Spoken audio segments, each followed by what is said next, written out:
Hello friends, എല്ലാവർക്കും നമസ്കാരം. നിങ്ങളേവരും കാത്തിരിക്കുന്ന രേവതിയുടെയും സച്ചിയുടെയും ഇന്നത്തെ വിശേഷത്തിലേക്ക് എല്ലാ കൂട്ടുകാർക്കും സ്വാഗതം. എല്ലാവർക്കും നല്ലൊരു ദിവസം ആശംസിച്ചുകൊണ്ട് തന്നെ നമുക്ക് ഇന്നത്തെ സൂപ്പർ ഹിറ്റ് വിശേഷത്തിലേക്ക് കിടക്കാം. അപ്പൊ എല്ലാവരും ഒന്ന് ലൈക്കും ഒരു ഹൈപ്പും ഒക്കെ അടിച്ചിട്ട് നമ്മുടെ വീഡിയോ കാണാൻ വേണ്ടി ശ്രമിക്കണേ. അപ്പൊ നേരെ വിശേഷത്തിലേക്ക് തന്നെ കിടക്കുകയാണ്. അങ്ങനെ ജീവഹാനി സംഭവിക്കുന്നു പറഞ്ഞ് കേട്ടത് നമ്മുടെ ചന്ദ്ര അങ്ങോട്ട് ഞെട്ടി നിൽക്കുകയാണ്. അങ്ങനെ നമ്മുടെ ശ്രുതി പറഞ്ഞു, എന്റെ അമ്മ മരിച്ചു പോയി കഴിഞ്ഞാൽ പിന്നെ എനിക്ക് ആരാ ഉള്ളത്?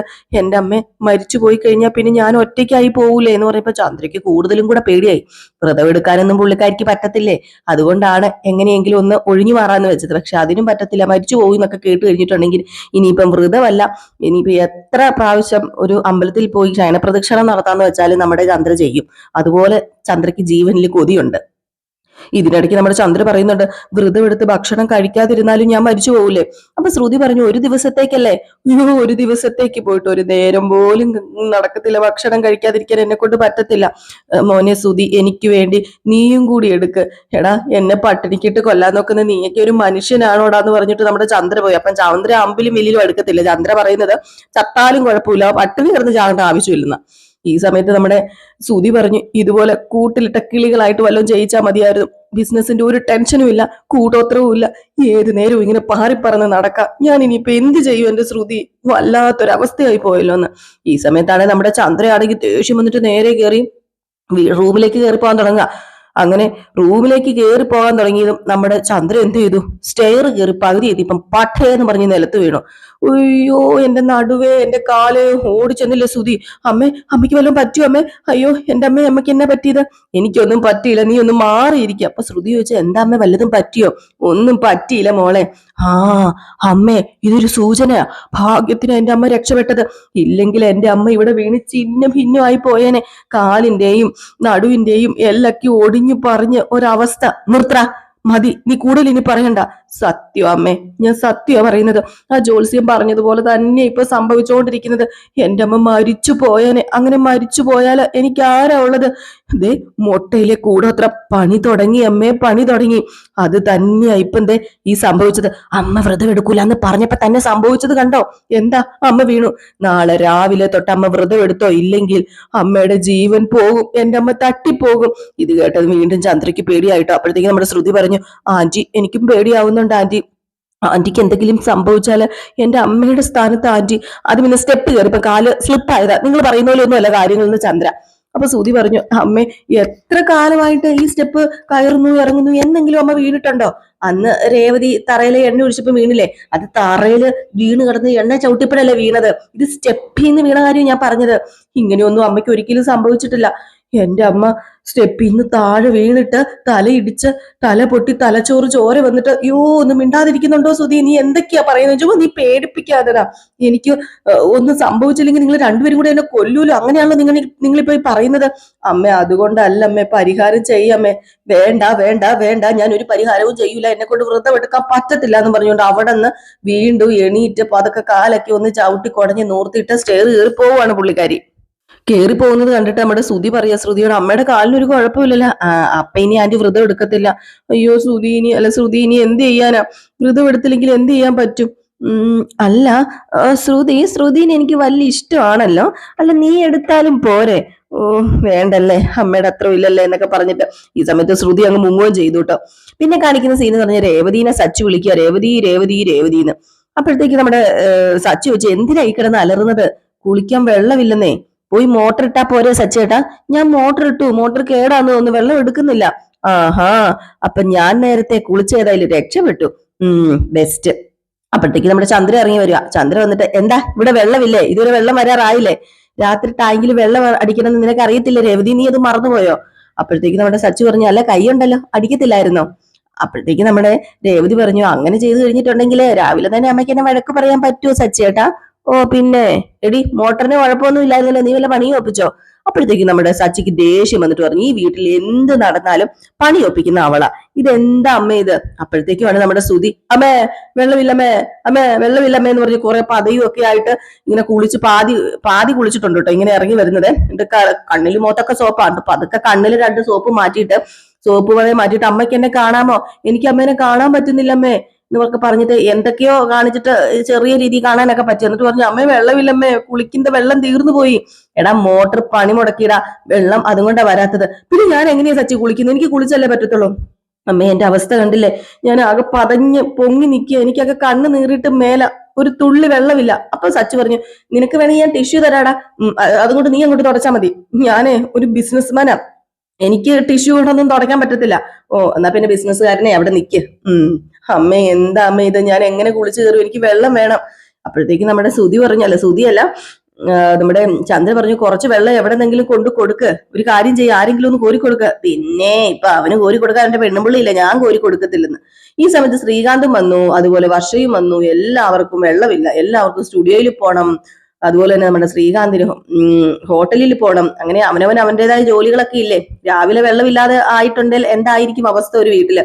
ആ ഒരു അവസ്ഥയാണ് അങ്ങോട്ടും ഇങ്ങോട്ടും ഒക്കെ. അങ്ങനെ ബാത്റൂമിൽ ശകലം വെള്ളം ഇരിപ്പുണ്ട്, അത് എടുത്തോണ്ട് വരാമെന്ന് പറഞ്ഞുകൊണ്ട് നമ്മുടെ ശ്രീകാന്ത് പോയി. സുധിക്ക് തലവഴി ഇച്ചിരി വെള്ളമെങ്കിലും ഒഴിക്കണമല്ലോ, സോപ്പ് പതേ മുങ്ങി നിൽക്കുകയല്ലേ.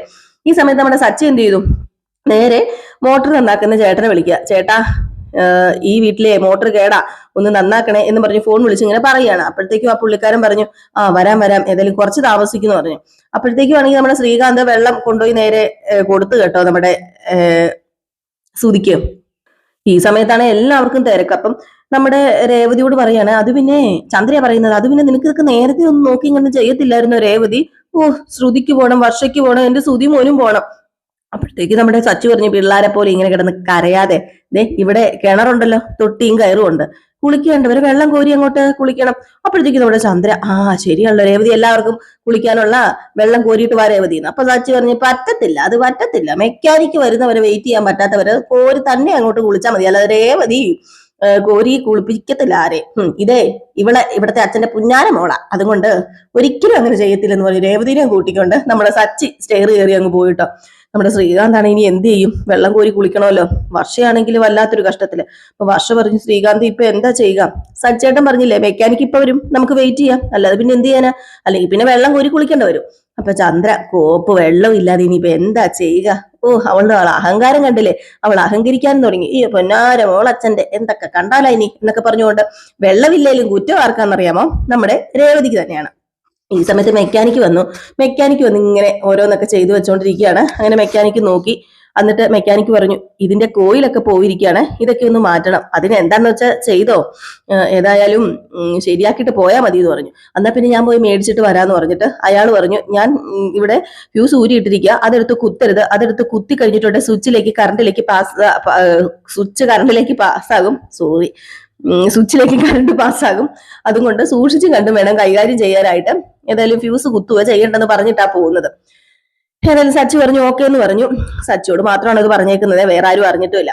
ഈ സമയത്താണെങ്കിൽ നമ്മുടെ സുധി ആരെയോ ഫോൺ വിളിച്ചിട്ട് ഈ ബിസിനസിനെ കുറിച്ചും അതിനെക്കുറിച്ചും ഇതിനെക്കുറിച്ചൊക്കെ പറയും. അപ്പോഴത്തേക്കുമാണ് അവിടെ ഈ ഒരു ഫ്യൂസും ആ സംഭവങ്ങളൊക്കെ തുറന്നിട്ടേക്കുന്നത്, ഫ്യൂസ് ഊരി വെച്ചേക്കുന്നത് കണ്ടതും. അപ്പോഴത്തേക്ക് നമ്മുടെ സുധി ഓഹോ ചുമ്മാതല്ല ഈ വീട്ടിൽ കറണ്ട് ഇല്ലാത്തത്, ആരാ ഈ ഫ്യൂസ് ഒക്കെ ഊരി വെച്ചിരിക്കുന്നത്, എനിക്ക് ഡ്രസ്സൊക്കെ അയൺ ചെയ്യാനുള്ളതല്ലേ, ആകെപ്പാടെ മൊത്ത ചുമ കഷ്ടത്തിലാക്കാൻ വേണ്ടി രാവിലെ ബിസിനസിന് പോണ്ടേ, ഇവിടെ ആർക്കോ ഒന്നും അറിയണ്ടല്ലോ എന്നൊക്കെ പറഞ്ഞിട്ട് എന്ത് ചെയ്തു, നേരെ ആ ഫ്യൂസ് എടുത്ത് 3 ഫ്യൂസ് ഉണ്ടായിരുന്നു, ആ 3 ഫ്യൂസും എടുത്ത് പുള്ളിക്കാരൻ അങ്ങ് കുത്തി. അറിയാലോ പിന്നെ എന്താ സംഭവിക്കാൻ പോകുന്നതെന്ന്, സ്വിച്ചിലേക്ക് കറണ്ട് പാസ്സാകും. അങ്ങനെ സ്വിച്ചിലേക്ക് കറണ്ട് പാസ്സായാൽ സ്വിച്ച് വരെ തൊട്ടിട്ടുണ്ട് ഷോക്ക് അടിക്കും. അതിനാണ് ആ മെക്കാനിക്ക് വന്ന് പറഞ്ഞത് വേണ്ട ചെയ്യരുത്, ഫ്യൂസ് കുത്തരുതെന്ന്. നമ്മുടെ സച്ചി മാത്രമേ അറിഞ്ഞതേ ഉള്ളൂ. സച്ചി എല്ലാവർക്കും പറയാനുള്ള ഒരു സാവകാശം പോലും ആ ഒരു സമയം പോലും എടുത്തില്ല. സച്ചി എല്ലാവരുടെ ചെന്നൊന്ന് പറയണമല്ലോ, ചിലപ്പം മറന്നും പോയേക്കാം. ഏതായാലും ഈ സമയത്ത് പൊട്ടൻ ഇത് ഊരി വെച്ചേക്കുന്നത് എന്തിനാണെന്നൊന്ന് ചോദിക്കുകയാണെങ്കിൽ കുഴപ്പമില്ലല്ലോ. നമ്മുടെ സുധി പിന്നെ പൊട്ടനായതുകൊണ്ട് സുധി വലിയ കേമത്തിൽ കുത്തി വലിയ ആളായിട്ട് ഇങ്ങനെ നിൽക്കുകയാണ്. ഈ സമയത്താണ് നമ്മുടെ ചന്ദ്ര വരുന്നത്. അപ്പൊ ചന്ദ്ര വരുമ്പോഴത്തേക്കും ചന്ദ്ര എന്ത് ചെയ്യുന്നു, എന്തൊരു ചൂടാ, രാവിലെ ആയിട്ടും ഭയങ്കര ചൂടാ, കറണ്ടും ഇല്ലാന്ന് നോക്കിയിട്ട് കറണ്ട് വന്നല്ലോ എന്നാ പിന്നെ ഇടാന്ന് പറഞ്ഞിട്ട് നേരെ ചെന്ന് സ്വിച്ച് അങ്ങിട്ട് കൊടുത്തപ്പോഴത്തേക്കും ഷോക്ക് അടിച്ചു കേട്ടോ. അങ്ങനെ ആ സമയത്ത് നമ്മുടെ ഭാമ വരുന്നത്.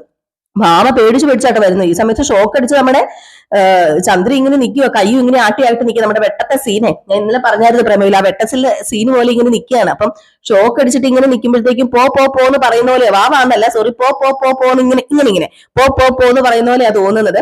നമ്മുടെ ഭാമയാണെങ്കിൽ എന്താ ചന്ദ്രയ്ക്ക് എന്നോട് ദേഷ്യമായിരിക്കും, അതുകൊണ്ടാ പോകാൻ പറയുന്നതെന്ന് പറഞ്ഞു. എന്താ ചന്ദ്ര ഇതെന്ന് പറഞ്ഞു പോയി കയ്യിൽ അങ്ങ് പിടിച്ചതും നമ്മുടെ ഭാമയ്ക്ക് വെറുത്തടിച്ചു. ഇത് കണ്ടുകൊണ്ട് നമ്മുടെ ശ്രുതി വരികയാണ് കേട്ടോ. ശ്രുതി നോക്കിയപ്പോഴത്തേക്കും രണ്ടുപേരുടെയും പിണക്കൊന്നും മാറിയില്ല, ഇവിടെ കിടന്ന് അടി കൂടുവാണോ എന്ന് പറഞ്ഞുകൊണ്ട് നേരെ ചെന്ന് പിടിച്ചു. അപ്പോഴത്തേക്കുമാണ് നമ്മുടെ ശ്രുതിയുടെ ഷോക്ക് അടിച്ചത്. ശ്രുതി ആണെങ്കിൽ ചിരിച്ചോണ്ട് നിൽക്കുകയാണ്. ചിരിച്ചോണ്ട് നിന്നിട്ട് ഇങ്ങനെ കൈ ആട്ടി ഇങ്ങനെ ഇങ്ങനെ വിളിക്കുന്ന ഒരു സീന നമ്മുടെ ശ്രുതി. മറ്റേ ചന്ദ്ര ഇങ്ങനെ പോന്നാണെങ്കിൽ നമ്മുടെ ശ്രുതി ഇങ്ങനെ വിളിക്കുന്ന സീന. ഈ സമയത്ത് നമ്മുടെ ശ്രുതി ഫോണൊക്കെ സംസാരിച്ച് വന്നപ്പോഴത്തേക്കും നമ്മുടെ ശ്രുതി ഇങ്ങനെ കിടന്ന് വിളിക്കുക ചിരിച്ചോണ്ട്. അപ്പൊ ഞാൻ വരാനോ? ഇവളൊക്കെ എന്താ ഈ പട്ടപ്പകൽ ഇവർക്ക് വേറെ പണിയില്ലേ, രാവിലെ തന്നെ നല്ല റൊമാൻറ്റിക് മൂഡിലാണ് തോന്നുന്നതെന്ന് പറഞ്ഞുകൊണ്ട് നേരെ നമ്മുടെ ശ്രുതിനെ ചെന്ന് അങ്ങോട്ട് ഒരു പിടുത്തം. നമ്മുടെ ശ്രുതി അവിടെ ചെന്നപ്പോ ശ്രുതിക്കും ഷോക്ക് അടിച്ചു. വെട്ടത്തിലെ അതേ സീനാണ് കേട്ടോ, വെട്ടത്തിലെ അതേ സീന്. ഏതായാലും ഷോക്ക് ഇങ്ങനെ കൈമാറി പൊക്കോണ്ടേയിരിക്കണം. ആദ്യം ചന്ദ്രയ്ക്ക്, പിന്നെ ഭാമയ്ക്ക്, പിന്നെ ശ്രുതിക്ക്, പിന്നെ ശ്രുതിക്ക്. ഇതെല്ലാം കണ്ടുകൊണ്ട് നമ്മുടെ രേവതി വരുവാണ് കേട്ടോ. രേവതി നോക്കിയപ്പോഴത്തേക്ക് ഇവരെല്ലാവരും കൂടി ഇങ്ങനെ ഇരുന്ന് ഷോക്ക് അടിക്കുന്നു. അപ്പൊ എല്ലാവർക്കും മനസ്സിലായി. അപ്പൊ നമ്മുടെ ശ്രീകാന്തും അക്ഷയും വന്നു. ഇവർക്കൊക്കെ മനസ്സിലായി ഷോക്ക് അടിക്കുന്നതെന്ന് മനസ്സിലായി. ഏതായാലും അവർ ഓടി വന്നിട്ട് എന്ത് ചെയ്യണം എന്നറിയത്തില്ല. അപ്പോഴത്തേക്ക് നമ്മുടെ രേവതി തൊടാൻ തുടങ്ങിയപ്പോഴത്തേക്ക് ഏടത്തി തൊടല്ലേ എന്ന് ശ്രീകാന്ത്. ഏടത്തി തൊടാതിരിക്കുക, ഒരു വടി എടുത്തിട്ട് വാ അടിക്കാൻ, നമുക്ക് ഏടത്തി തൊട്ട് കഴിഞ്ഞിട്ടുണ്ട്, ഇപ്പൊ ഏടത്തിയും ഷോക്ക് അടിക്കുന്നു പറഞ്ഞിട്ട് നേരെ നമ്മുടെ വർഷ പോയിട്ട് ഒരു ചൂലെടുത്തോണ്ട് വന്നിട്ട് ഒറ്റ വർഷയാട്ടോ അടിക്കുന്നത്. ഒറ്റ അടി അടിച്ചതും, അതായത് ചന്ദ്രയുടെ കൈക്കിട്ട് അടിച്ചത്. ചന്ദ്രയാണല്ലോ ഈ ഒരു കറണ്ട് പാസ് ചെയ്തോണ്ടിരിക്കുന്നത്. ചന്ദ്രയുടെ കൈയിട്ട് അടിച്ചത് എല്ലാം കൂടെ വന്ന് നിലത്ത് ടപ്പേന്നും പറഞ്ഞു വന്ന് വീണ് കേട്ടോ. അയ്യോ, പിന്നെ പറയാനുണ്ടോ? പിന്നെ ഒന്നാമത് ഓർത്തോണം, മൊട്ടയിലെ കൂടോത്രം. ഇത് നമ്മുടെ ചന്ദ്രയുടെയും ശ്രുതിയുടെയും മനസ്സിൽ ഇരിക്കുക. അപ്പൊ പിന്നെ ഇതൊക്കെ കൂടോത്രമായിട്ടല്ലേ തോന്നത്തുള്ളൂ. അങ്ങനെ എല്ലാരും കൂടെ ഒരു കണക്കിന് എറുത്തടിച്ച സ്ഥലത്ത് നിന്ന് തലയും കുത്തി താഴെ വീണ് പതുക്കെ എണീറ്റ് വന്നു. സച്ചിയാണ് ഈ സമയത്ത് വന്നിട്ട് ഇതെന്ത് പറ്റി, എല്ലാവരും ഇവിടെ വീണ് കിടക്കുന്നത്, ഇതെന്താ എല്ലാവരും നിലത്ത് വീണ് കിടക്കുന്നത്? അത് പിന്നെ സച്ചിട്ട് ഇവർക്ക് ഷോക്ക് അടിച്ചതാ. ഷോക്ക് അടിച്ചെന്നോ? ആർക്ക് ഷോക്ക് അടിച്ചു? അപ്പോഴത്തേക്ക് ശ്രീകാന്ത് പറഞ്ഞു, അതെ ഏട്ടാ ഷോക്ക് അടിച്ചു. എല്ലാം കൂടി ഒരുമിച്ച് ഷോക്ക് അടിച്ച് ഇപ്പോഴും നിൽക്കായിരുന്നു, എല്ലാം കൂടി ഇപ്പൊ ചത്തുപോയായിരുന്നു. ഈ സമയത്ത് നമ്മുടെ സച്ചി ഒരൊറ്റ ചിരിയാണ് കേട്ടോ. അപ്പോഴത്തേക്ക് സൂതി ചിരിക്കുന്നോണോ? ഇവിടെ മനുഷ്യൻ ചാകാൻ കിടക്കുമ്പോഴാണോ ചിരിക്കുന്നത്? അപ്പോഴത്തേക്കും നമ്മുടെ രേവതി പറഞ്ഞു, സച്ചേട്ടൻ മിണ്ടാതിരിക്കുക. അപ്പോഴത്തേക്കും ചന്ദ്ര, എന്തിനാടാ നീ ചിരിക്കുന്നത്? അപ്പോഴത്തേക്കും വർഷയോട് നമ്മുടെ ചന്ദ്ര ചോദിക്കുക, എന്റെ പൊന്നു വർഷം, നീ എന്തിനാ എന്നെ ചൂല് കൊണ്ട് അടിച്ചത്? ഞാൻ അടിച്ചില്ലായിരുന്നെങ്കിൽ ഇപ്പൊ 4 പേരും കൂടെ നരകത്തിലെത്തിയേനെ. നരകത്തിലോ? അല്ലാതെ പിന്നെ സ്വർഗത്തിൽ എത്തത്തില്ലല്ലോ നിങ്ങൾ ആരും എന്ന് നമ്മുടെ വർഷ പതുക്കെ പറയുകയും ചെയ്തു. പിന്നെ കൈയൊക്കെ പതുക്കെ ഇങ്ങനെ നൂർത്തിയൊക്കെ വിട്ടു കേട്ടോ. ഈ സമയത്ത് നമ്മുടെ സച്ചി, അതെങ്ങനെയാ ഷോക്ക് അടിച്ചത്? അത് പിന്നെ ഞാൻ ആ ഫാൻ ഇടാൻ വേണ്ടി സ്വിച്ച് ഇട്ടപ്പോഴാണ് ഷോക്ക് അടിച്ചത്. അപ്പോഴത്തേക്കും ഭാമ പറഞ്ഞു, ഞാനേ ഇവക്ക് ഷോക്ക് അടിച്ചെന്ന് അറിയാതെ വന്ന് തൊട്ടു, അങ്ങനെ എനിക്ക് ഷോക്ക് അടിച്ചത്. വലിയ കാര്യമായി പോയി. അല്ല, ഞാനൊരു കാര്യം ചോദിക്കട്ടെ, ഇവിടെ കറണ്ട് ഇല്ലല്ലോ, പിന്നെ എങ്ങനെയാണ് ഇവിടെ കറണ്ട് വന്നത് ഇപ്പം? അപ്പോഴത്തേക്കും നമ്മുടെ ചന്ദ്ര പറഞ്ഞു, എനിക്കറിയത്തില്ല, കറണ്ട് ഇല്ലായിരുന്നു, ഭയങ്കര ചൂട് കാരണം ഞാൻ പോയി സ്വിച്ച് ഇട്ടു. ഞാൻ സ്വിച്ച് ഇട്ട് കഴിഞ്ഞപ്പോഴത്തേക്കുമാണ് സത്യം പറഞ്ഞു കഴിഞ്ഞിട്ടുണ്ടെങ്കിൽ എന്നെ ഷോക്ക് അടിച്ചത്. അപ്പോഴത്തേക്കുമാണ് ശ്രുതി, അപ്പൊ എല്ലാവർക്കും ഷോക്ക് അടിച്ചതായിരുന്നല്ലേ? അതാണ് നീ വാന്നും പറഞ്ഞിട്ട് വിളിച്ചത്. ഞാൻ ഓർത്തു, വെറുതെ നീ നല്ല റൊമാൻസ് മൂഡിലാന്ന് ഞാൻ ഓർത്തത്, അതാ ഞാൻ നിന്നെ കൂടുതൽ അടുത്തേക്കൊക്കെ വന്നത്. ഒരു റൊമാൻസ് മിണ്ടായിരുന്നു എന്റെ പൊന്നു ശ്രുതിന്ന്. അപ്പോഴത്തേക്ക് സച്ചു പറഞ്ഞു, പിന്നെ പ്രായം ഇത്ര ആയില്ലേ എന്നിട്ട് അവന്റെ റൊമാൻസ്? അല്ല, ഇവിടെ ഞാൻ മെക്കാനിക്ക് ഫ്യൂസ് ഊരി വെച്ചതായിരുന്നല്ലോ, അതാരെ എടുത്ത് കുത്തിയത്? അത് പിന്നെ ഞാൻ ആ സച്ചി എടുത്ത് കുത്തിയത്. ഫ്യൂസ് എടുത്ത് നീ എന്തിനാ കുത്തിയത്? അത് പിന്നെ കറണ്ട് ഇല്ലാത്തോണ്ട് ഞാൻ ഫ്യൂസ് എടുത്ത് കുത്തി. ഈ പൊട്ടന്റെ കാര്യം, ഫ്യൂസ് കുത്തരുത് എന്ന് മെക്കാനിക്ക് പറഞ്ഞായിരുന്നു. മാക്രി, നിനക്ക് എന്താടാ, മെയിൻ ഫ്യൂസ് ഊരി വെച്ചിട്ടല്ലേ മെക്കാനിക്ക് പോയത്?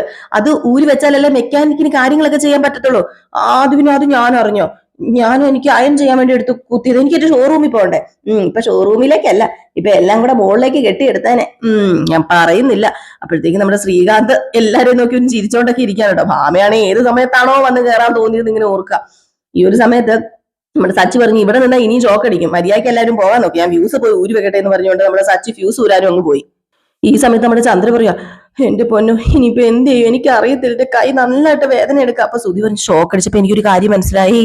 അമ്മേ, ഇതൊക്കെയാ കോഴിമുട്ട കൂടോത്രത്തിന്റെ ശക്തി അമ്മേ. ഞാൻ അമ്മയോട് പറഞ്ഞതല്ലായിരുന്നോ, വ്രതമെടുക്കാതെ യാതൊരു രക്ഷയുമില്ല.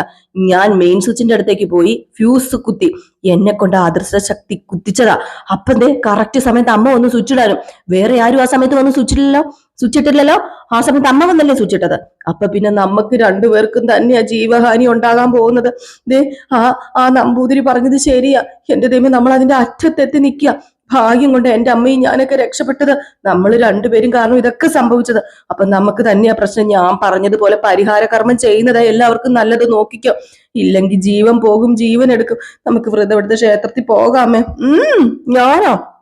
ഇല്ല, എന്നെ കൊണ്ട് വ്രതം എടുക്കാൻ പറ്റത്തില്ല. അപ്പം ഭാമ പറഞ്ഞു, എടി ചന്ദ്രേ, നീ ഒരു കാര്യം ചെയ്യാൻ പറയുന്ന അനുസരിച്ച് കൂടോത്രം ചെയ്ത് ഇങ്ങനെയൊക്കെ സംഭവിക്കും. ഇന്ന് തന്നെ പരിഹാരം ചെയ്യണം. നീ എന്നോട് മിണ്ടണ്ട ഭാമേ, നീ എന്നോട് മിണ്ടണ്ട. എനിക്ക് നിന്നോടുള്ള ദേഷ്യം മാറിയിട്ടില്ല. എനിക്ക് നിന്നെ കാണുകയും വേണ്ട. പോ ഇവിടുന്ന്. എന്റെ പൊന്നു ചന്ദ്രൻ, നീ എന്നോട് ക്ഷമിക്കുക. ഞാൻ പറഞ്ഞല്ലോ, എനിക്ക് വേറെ നിവൃത്തിയില്ലായിരുന്നു. ദേ, കൂടുതൽ കാലം ഇവക്ക് എന്നോട് മിണ്ടാതിരിക്കാൻ പറ്റത്തില്ല സുധി. അതെനിക്ക് നന്നായിട്ട് അറിയാം. ഇവളുടെ ജീവന് ആപത്ത് വരരുത്. അത് ഞാൻ ഓർമ്മിപ്പിക്കുക. നീ എങ്ങനെയെങ്കിലും അവളെ കൊണ്ട് പരിഹാരം ചെയ്യിപ്പിക്കണം. എന്റെ പൊന്നാന്റി കേക്കണ്ടേ? ഞാൻ പറയുന്നുണ്ട്, എന്നിട്ട് കേക്കണ്ടേ? എന്റെ പൊന്നു ചന്ദ്രേ, ദേ ഞാൻ പറയുന്നത് കേക്ക്. നീ പരിഹാരക്രിയ ചെയ്തില്ലെങ്കിൽ എനിക്ക് നിന്നെ കാണാൻ പോലും പറ്റത്തില്ല. ഏതായാലും ഞാൻ പോകുവാന്ന് പറഞ്ഞുകൊണ്ട് ഭാമ അങ്ങ് പോയി. ഈ സമയത്ത് സുധി പറഞ്ഞു, ഒരു ദിവസത്തെ കാര്യമല്ലേ ഉള്ളൂ, ഒരു ദിവസം വ്രതം എടുത്താൽ മതി. ദേ ഞാൻ പറയുന്നത് കേട്ടില്ലെങ്കിൽ അമ്മയ്ക്ക് ഉറപ്പായിട്ടും ജീവഹാനി വരും. ഒന്നും മിണ്ടാതിരിക്കണേ, ഞാൻ വ്രതം എടുത്തോളാം. വ്രതം എടുക്കും ഞാൻ. താങ്ക്സ് അമ്മേ, താങ്ക്സ് അമ്മേ. ഓ, ഈ നിമിഷം മുതല് നമ്മൾ രണ്ടുപേരും വ്രതത്തില, മറക്കരുത്. വ്രതം എടുക്കാം, അല്ലാതെ വേറെ നിവൃത്തിയില്ലല്ലോ എന്ന് പറഞ്ഞു നമ്മുടെ ചന്ദ്രയ്ക്ക് ഒരു നേരത്തെ ആഹാരം പോയിട്ട് ചന്ദ്രയ്ക്ക് എന്താ പറയാ, 4 നേരം മൂക്കും മൂട്ടം വെട്ടി മിഴുങ്ങിയിരിക്കുന്ന ചന്ദ്രയാ വ്രതം എടുക്കാൻ പോകുന്നതെന്ന് ഓർത്തോണേ. എന്നാലും ഈ സീൻ കഴിഞ്ഞ് പിന്നെ കാണിക്കുന്ന സീൻ എന്ന് പറഞ്ഞിട്ടുണ്ടെങ്കിൽ നമ്മുടെ രേവതിക്ക് ഒരു കോള് വരികയാണ് കേട്ടോ. അപ്പൊ രേവതിനെ വിളിക്കുന്നത് വേറെ ആരുമല്ല, ഈ ഒരു കല്യാണ മണ്ഡപത്തിൽ നിന്നാണ് വിളിക്കുന്നത്, ദിവാകരൻ എന്ന് പറയുന്ന ഒരു പുള്ളിക്കാരൻ. ആ പുള്ളിക്കാരൻ പറയാണ്, നിങ്ങള് അന്ന് ഇവിടെ വന്നൊരു മോഡൽ കാണിച്ചല്ലോ, ഇവിടെ ഒരു ചെറിയ ഫംഗ്ഷൻ ഉണ്ട്, ആ മോഡല് ഞങ്ങൾക്ക് തരുവോ? ആ ഓർഡർ നിങ്ങൾക്ക് തരാനാന്ന് പറഞ്ഞപ്പോ, അതിപ്പോ തരാല്ലോ സാറേ, താങ്ക് യു സാർ. ഞാൻ എപ്പോഴാ വരേണ്ടത്? ഇപ്പൊ തന്നെ വേണമെങ്കിൽ വന്നോ, കാര്യങ്ങളൊക്കെ സംസാരിക്കാം. എന്നാ പിന്നെ ഒരു 15 മിനിറ്റ് ഞാൻ അങ്ങോട്ടൊക്കെ വന്നേക്കാന്ന് പറഞ്ഞ് രേവതി ഫോണും കട്ട് ചെയ്തു. എന്റെ ഈശ്വര, ആദ്യത്തെ ഓർഡർ ആണല്ലോ എന്ന് പറഞ്ഞ് രേവതിക്ക് ഭയങ്കര സന്തോഷം. രേവതി ആ കല്യാണ മണ്ഡപത്തിലേക്ക് ചെല്ലാണ് കേട്ടോ. അവിടെ ചെന്നപ്പോഴത്തേക്ക് അയാൾ പറയുന്നുണ്ട്, ചെറിയൊരു കല്യാണമാണ്, അപ്പൊ ചെറിയൊരു ഓർഡർ ഒക്കെയാണ് സാറേ, എനിക്ക് കിട്ടുന്ന ആദ്യത്തെ ഓർഡറാ. അതുകൊണ്ട് തന്നെ എന്നെ സംബന്ധിച്ചിടത്തോളം ഇത് ചെറുതല്ല, ഇത് വലുതാ. അത് പിന്നെ രേവതിക്ക് തന്നെ ഓർഡർ കൊടുക്കണം എന്നാ എന്നോട് പറഞ്ഞത് ഓണർ. ഇത് ഞങ്ങൾ ചെയ്താലേ ഇവിടെ നടക്കുന്ന എല്ലാ ഫംഗ്ഷനിന്റെ ഓർഡറും അത് പിന്നെ നിനക്ക് തന്നെ കിട്ടും. ഞാൻ നന്നായിട്ട് ചെയ്യും സാറ്, സൂപ്പർ ആയിട്ട് ചെയ്യും. എന്നാ പിന്നെ രേവതിക്ക് കൊട്ടേഷനുള്ള തുക ഞാൻ തരാന്ന് പറഞ്ഞുകൊണ്ട് കുറച്ച് പൈസ നമ്മുടെ രേവതിക്ക് അഡ്വാൻസ് കൊടുക്കാണ് കേട്ടോ. അയ്യോ, രേവതിക്ക് ഇതിനേക്കാൾ കൂടുതൽ സ്വർഗം കിട്ടാനുണ്ടോ? കാരണം ആദ്യമായിട്ടൊരു വർക്ക് ചെയ്യാൻ ഇറങ്ങുമ്പോഴത്തേക്കും കിട്ടുന്ന തുക എന്ന് പറയുന്നത് വലിയൊരു സംഭവം തന്നെയല്ലേ. അങ്ങനെ ആ ഒരു 10,000 രൂപ ഇങ്ങനെ ഏറ്റുമേടിച്ചിട്ട് സന്തോഷമായി സാറേ, ഒരുപാട് സന്തോഷമായി. ജീവിതത്തിൽ ഞാൻ അടുത്ത ഘട്ടത്തിലേക്ക് പോവുക. സാറ അതിന് തുടക്കം കുറിച്ചത്, സാർ അനുഗ്രഹിക്കണം, എനിക്ക് വേണ്ടി പ്രാർത്ഥിക്കണം. എൻ്റെ ഹസ്ബൻഡ് എൻ്റെ കൂടെ തന്നെയുണ്ട്, എല്ലാത്തിനും എൻ്റെ ഹസ്ബൻഡ് സപ്പോർട്ട് ചെയ്യാനൊക്കെ ഉണ്ട്. ഇതറിഞ്ഞു കഴിഞ്ഞിട്ടുണ്ട് അദ്ദേഹത്തിന് വലിയ സന്തോഷമാകും. ഏതായാലും ബാക്കി കാര്യങ്ങളൊക്കെ താൻ ചെയ്യേ. ദേ, ഇവിടെയുള്ള ആൾക്കാരുടെയും കൂടെ അഭിപ്രായം കേട്ട് വേണം കാര്യങ്ങളൊക്കെ ചെയ്യാൻ, അവരുടെ ഇഷ്ടത്തിനനുസരിച്ച് വേണം ചെയ്യാനായിട്ട് ഓണറിന്റെ. എന്നാ ചെന്നോ എന്നിങ്ങനെ പറഞ്ഞു. ഏതായാലും രേവതി ഭയങ്കര സന്തോഷത്തോടു കൂടി അതൊക്കെ മേടിച്ചുകൊണ്ട് അങ്ങ് പോവാണ് കേട്ടോ. അതിൽ ഈ സമയത്ത് പിന്നെ ചന്ദ്രോദയത്തെ സീനാട്ടോ കാണിക്കുന്നതാണ്. നമ്മുടെ രവീന്ദ്രൻ ഇല്ലായിരുന്നല്ലോ ഷോക്ക് അടിച്ച സമയത്ത്. ഏതായാലും രവീന്ദ്രനോട് കഥ പറഞ്ഞപ്പോ ഭയങ്കര ചിരി. അവിടെ ശ്രുതിയും ശ്രീകാന്തും വർഷയും രവീന്ദ്രനും നമ്മുടെ ചന്ദ്രയുമാണുള്ളത്. ഭയങ്കര ചിരി എന്ന് പറഞ്ഞാൽ ഭയങ്കര ചിരി. ഈ ഒരു സമയത്താട്ടോ രേവതി കയറി വരുന്നത്. രേവതി കയറി വരുന്ന ഉടനെ തന്നെ ചന്ദ്ര, അതെ നീ ചായ എടുക്കടി എന്ന് പറഞ്ഞപ്പോഴത്തേക്കും രവീന്ദ്രൻ പറഞ്ഞു, എന്തിന്? അവളിപ്പം കൊച്ചു പോയി മടുത്ത്, ഇപ്പൊ പുറത്ത് പോയി മടുത്തിട്ട് വന്ന കൊച്ചിനോട് ചായ എടുക്കാൻ പറയുന്നത്, നിനക്ക് വേറെ പണിയില്ലേ, മോളെ ഇവിടെ ഇരിക്കാൻ പറഞ്ഞു. അപ്പോഴത്തേക്ക് നമ്മുടെ രേവതിയുടെ മുഖത്ത് ഭയങ്കര സന്തോഷം ഉണ്ടല്ലോ. അപ്പം പെട്ടെന്ന് നമ്മുടെ വർഷ ചോദിച്ചു, അല്ല എന്ത് പറ്റി ചേച്ചിയുടെ മുഖത്തൊരു നല്ലൊരു സന്തോഷവും ഒരു ചിരിയൊക്കെ ഉണ്ടല്ലോ എന്ന് പറഞ്ഞപ്പോ, അത് പിന്നെ ഞാന് ആ ഒരു കല്യാണ മണ്ഡപത്തിന്റെ കൊട്ടേഷൻ കൊടുത്തിട്ടില്ലായിരുന്നോ, അത് എനിക്ക് തന്നെ കിട്ടിയെന്ന്. ഇത് കേട്ടതും ശ്രുതിക്ക് ഭയങ്കര സന്തോഷമായി. നമ്മുടെ ശ്രീകാന്തിനും രവീന്ദ്രനൊക്കെ ഭയങ്കര സന്തോഷം. പിന്നെ സന്തോഷമില്ലാത്തവർ ഞാൻ പ്രത്യേകിച്ച് എടുത്ത് പറയേണ്ട കാര്യമില്ലല്ലോ. ചന്ദ്രയും ശ്രുതിയും അവരിങ്ങനെ ഇത് കേട്ടിട്ട് അതിശയത്തോടു കൂടി നിൽക്കാൻ കേട്ടോ. അപ്പൊ ഈ ഒരു ഭാഗം കാണിച്ചിട്ടാണ് ഇന്നത്തെ വിശേഷം അവസാനിക്കുന്നത്. അപ്പൊ എല്ലാവരും കാത്തിരിക്കുക അടുത്ത വിശേഷത്തിനായിട്ട്. അടുത്ത വിശേഷവുമായി എത്രയും പെട്ടെന്ന് വരാം. അലീനയുടെ വിശേഷം റിയൽ സ്റ്റോറിക്കകത്ത് ഇട്ടിട്ടുണ്ട്. ആരെങ്കിലും ഇനി കയറി കാണാനുണ്ടെങ്കിൽ കയറി കണ്ടു നോക്കിയൊരു അടിപൊളി വിശേഷമാണ് കേട്ടോ. അപ്പൊ ഇപ്പൊ തന്നെ നമ്മൾ പത്രമാത്തിന്റെ വിശേഷം ഇതിൽ തന്നെ ഇടുന്നതായിരിക്കും. ഇപ്പൊ ടാറ്റ ബൈ ബൈ, ലൈക്ക് അടിക്കാൻ മറക്കരുത്, സബ്സ്ക്രൈബ് ചെയ്യാനും മറക്കരുത്.